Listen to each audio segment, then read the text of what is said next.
त्यांचे दोन्ही सुपुत्र पार्थ आणि जय पवार सुद्धा होते आणि आम्ही सांत्वना देत सोबत हे पण म्हटलं की राष्ट्रवादी काँग्रेस पक्ष खंबीरपणे तुमचा आणि तुमच्या परिवाराच्या मागे उभा आहे आणि हे आमची पण भावना आहे, जनतेची आहे, पक्षाची भावना आहे की आपण ही जबाबदारी स्वीकारावी।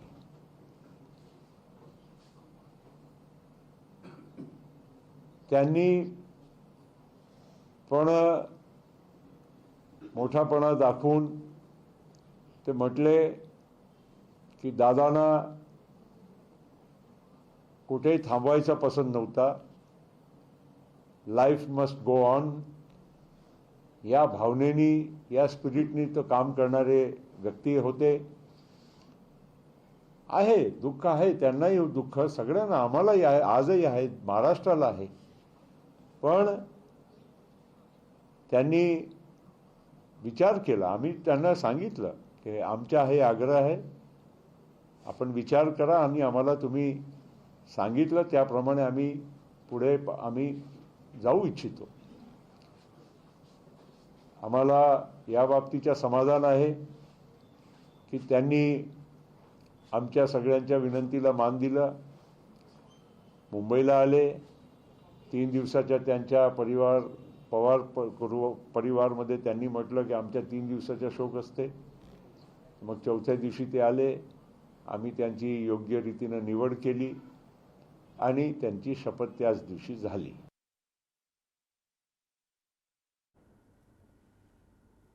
पक्षाचा नेता निवडणार की दुसऱ्या कुठल्याही व्यक्तीला निवडणार, हे आंतरिक विषय।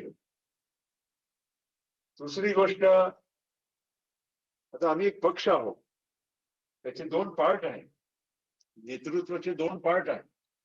पहिला पार्ट आहे विधिमंडळ, दुसरा पार्ट आहे राजकीय पक्ष। विधिमंडळाचा पार्ट संपतो। आता अनेक लोकांचे विधान यायला लागले।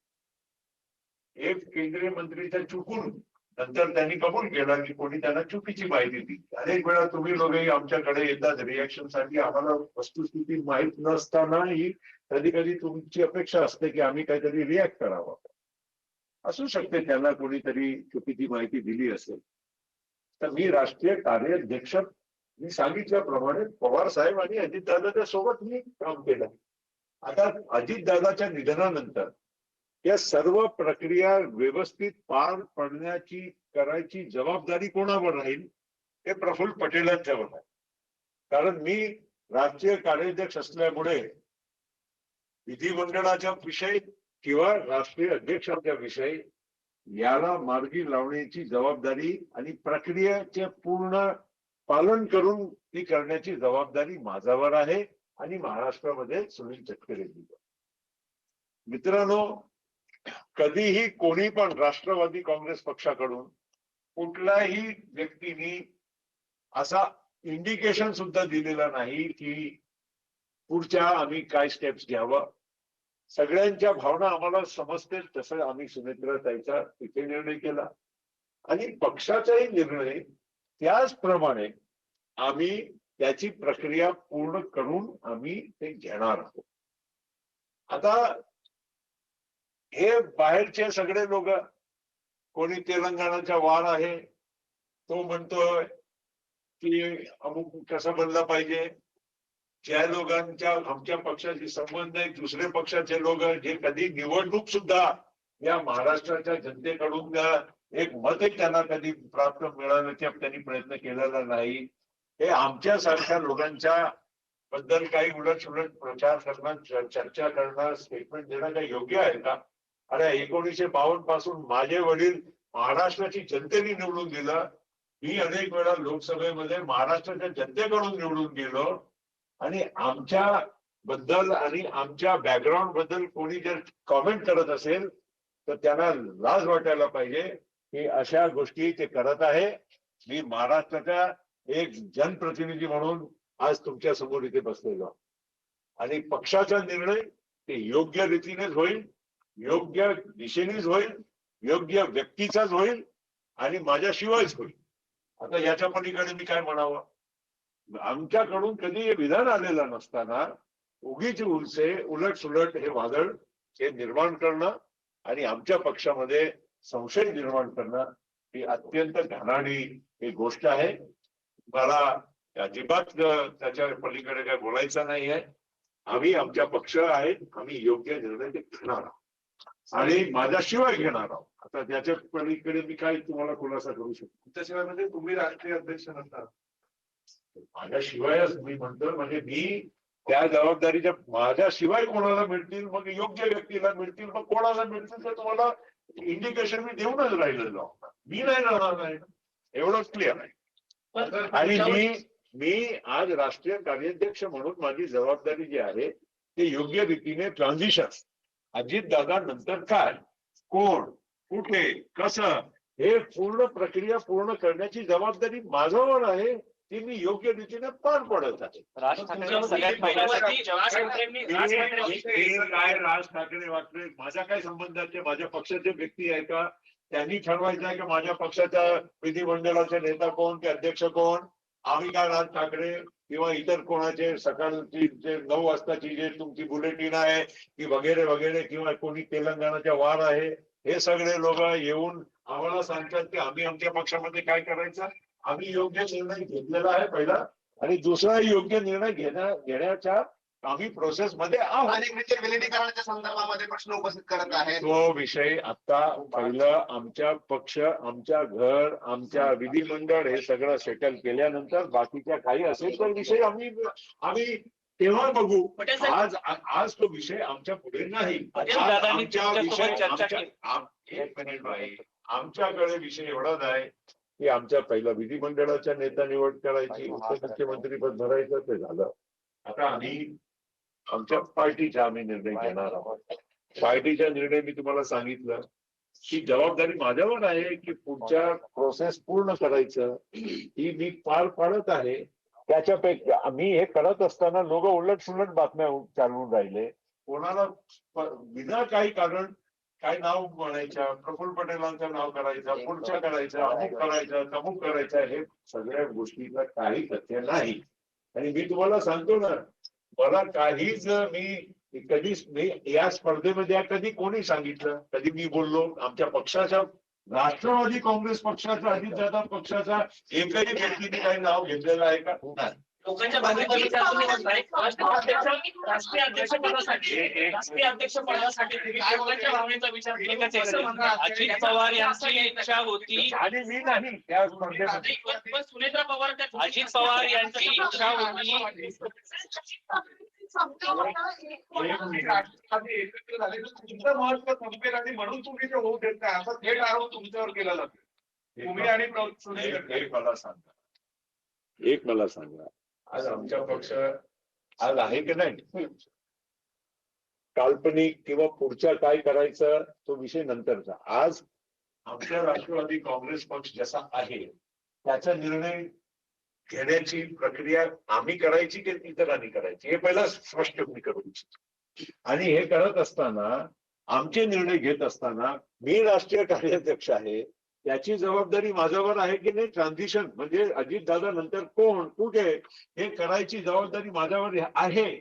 म्हणून मी समोर दिसतो, म्हणून मला समोर राहावं लागते. सुनील तटकरे महाराष्ट्राचे अध्यक्ष आहे म्हणून त्यांना समोर राहावं लागते. ही प्रक्रिया पूर्ण करायची जबाबदारी जी लोक अजितदादा नंतरचे जे पदाधिकारी आहेत त्यांच्यावर आहे. आणि म्हणून मी काम करत असताना पहिलं माझी प्राथमिक जबाबदारी आहे की आमच्या विधिमंडळाचे नेता आणि उपमुख्यमंत्री हे कोण असायच्या, पद भरायच्या, ते झालं. आता राष्ट्रीय अध्यक्षांचा, पक्षाच्या अध्यक्षांचा जो विषय आहे तो पक्षाच्या अध्यक्षांच्या विषयी, कारण त्याच्यासाठी पक्षाची मिटिंग बोलावं लागते, त्याच्यामध्ये आम्हाला विधिमंडळाची लोकांच्या जनतेचा निर्णय आणि आम्हाला आमच्या पक्षाच्या नेत्यांचा आणि जनभावनेचा आदर करून निर्णय घ्यायचा आहे. आणि मी प्रफुल्ल पटेल या स्पर्धेमध्ये नाही.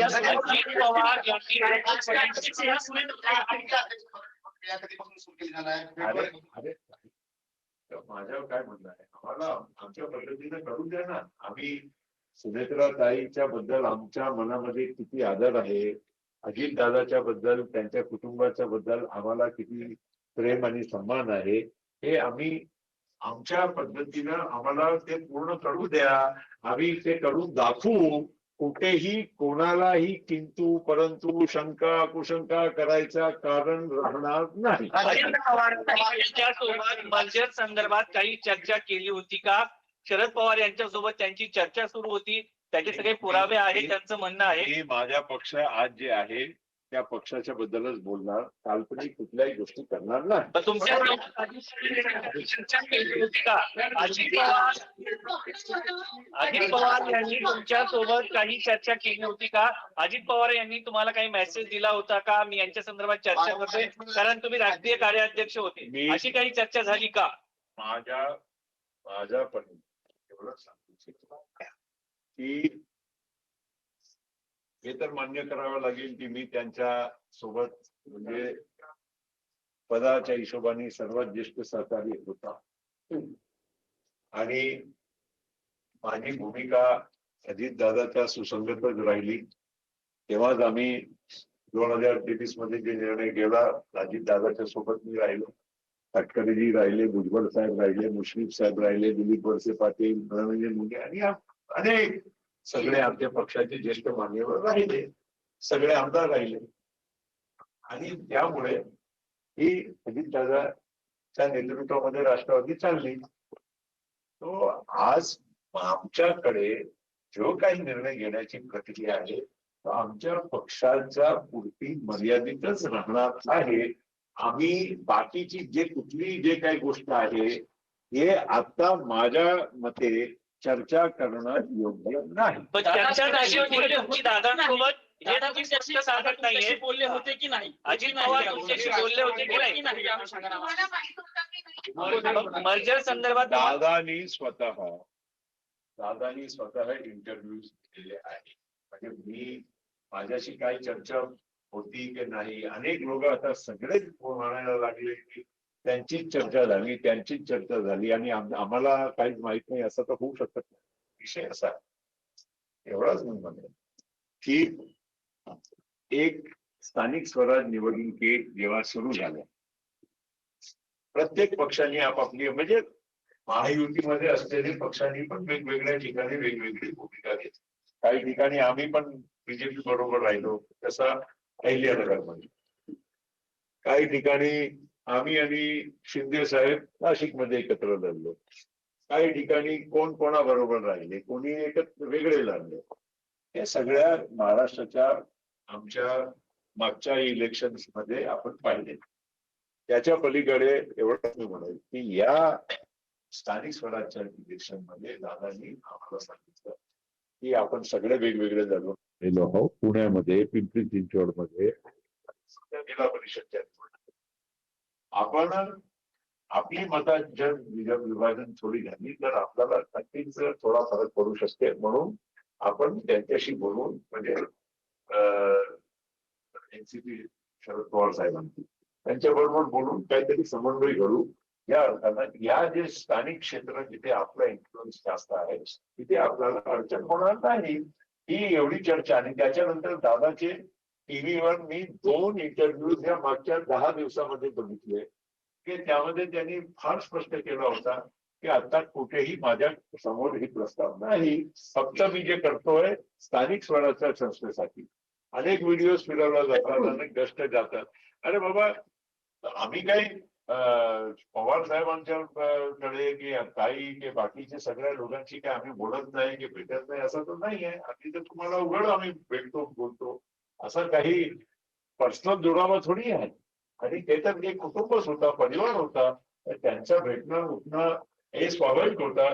त्यामुळे माझी आपल्या सगळ्यांना विनंती आहे की पहिलं आम्हाला आमच्या घर, आमच्या पक्ष याचे सर्व विषय आहे आम्हाला सेटल करून द्या. बाकीची जे काही असेल विषय ते आम्ही नंतर. सध्या नेतृत्व आहे, म्हणजे तुमची चर्चा झाली नव्हती याच्या संदर्भात, हो किंवा नाही? माझ्याकडे पुढे जाण्याचं नेतृत्व नाही, चर्चा झाली होती का नाही हा विषय आहे. माझ्याकडे हे नेतृत्व आहे कारण तात्पुरता अजितदादा गेल्यानंतर सगळ्या प्रक्रिया याला सुरळीत पार पाडण्यासाठी ही जबाबदारी बरोबर तुमच्याकडे ते जबाबदारी आता आहे पण राज्याचा विषय आहे पटेल साहेब. अर्थ खातं जे तुमच्या पक्षाकडे होतं दादाजी सांभाळत होते ते सध्या तुमच्या पक्षाकडे नाही म्हणजे तुमच्याकडेच कायम राहणार आहे ते पद नसणार आहे तुमच्या मुख्यमंत्री महोदयाशी चर्चा आमची झाली आणि त्यामध्ये त्यांनी सांगितलं की सुनेत्रा वहिनी अजून महाराष्ट्राच्या सरकारच्या एक घटक म्हणून नवीन आहे आणि थोडे दिवस त्यांना बाकीच्या सगळ्या प्रक्रिया समजण्यामध्ये थोडा वेळ लागेल आणि काही दिवसामध्ये बजेट येणार आहे मांडणार आहे ते त्यांना अडचण होऊ नये. आणि कसं असते की बजेट फक्त बोलायचं नसते का त्याच्यानंतर त्याच्यावर डिबेट होते त्याचे उत्तर द्यावं लागते काही ते बजेट तयार करण्याची पण एक प्रक्रिया मोठी असते. ते दादाचा जो दीर्घ अनुभव होता त्यामुळे त्यांना काही प्रॉब्लेम नव्हता. वहिनीला थोडा वेळ लागेल म्हणून ते म्हटले की बजेट सेशन पूर्ण करून घ्या मी सांभाळतो तात्पुरता ते फायनान्सच्या खात्यात आणि नंतर वहिनीशी आपण बोलून आणि तुमच्या सगळ्यांशी बोलून अंतिम निर्णय कसा काय तुम्हाला योग्य वाटत असेल तसं म्हणजे अर्थ खातं